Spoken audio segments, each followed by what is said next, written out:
Body proportions and squatting. Body proportions can significantly impact the biomechanics and efficiency of performing a squat. Key body parts involved in this include the tibia, shin bone, the femur, thigh bone, and the torso.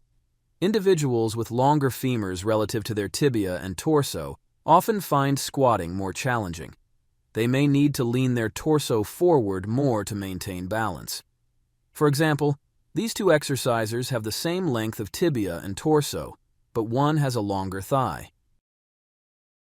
Notice the difference in the angle created between the thigh and the torso. In this case, any attempt to lift the torso will cause the trainee to fall backward. On the left, we can see an exerciser with a proportionally long femur compared to a short tibia and short torso.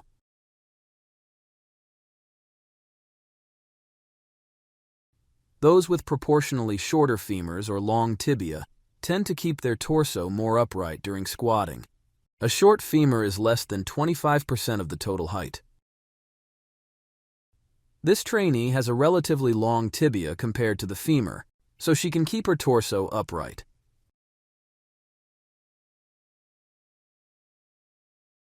Torso length and squatting. The length of the torso in relation to the length of the legs is also an essential parameter in the squat. A longer torso helps maintain an upright position. For example, two trainees of the same height, one with a long torso and short legs, and the other with a short torso and long legs. A shorter torso can make it harder to stay upright. Conversely, a longer torso and short legs are an ideal body type for squatting. A challenging body structure for squatting is both a long femur, or long legs, and a short torso. In addition, there are also biomechanical differences between tall and short trainees. Taller lifters generally have more difficulty with the back squat than their shorter peers. Longer limb lengths, greater moment arm, longer distance of the bar, and the like. What is the solution? First, widening the stance can change the anterior-posterior positioning of the thighs, affecting the torso's position and angle relative to the thighs, and creating shorter anterior-posterior length during the squat.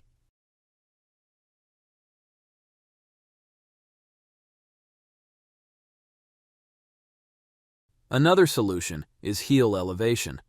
Wearing weightlifting shoes with an elevated heel or placing small plates under the heels can improve squat depth and balance, particularly for individuals with limited ankle mobility or longer femurs.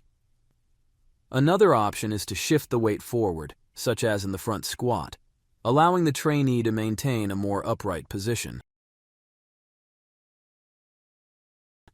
In the longer term, it is desirable to work on the mobility of the ankle joint that will allow the knees to slide forward without lifting the heels. In conclusion, the body's structure affects the ability to perform squats.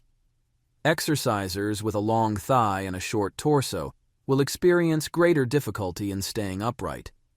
Listen to your body and use a variation that suits it. Whether it is widening your stance, raising the heels, improving mobility, or performing variations such as a front squat or goblet squat and the like. In this example, we can observe the contrast in proportions.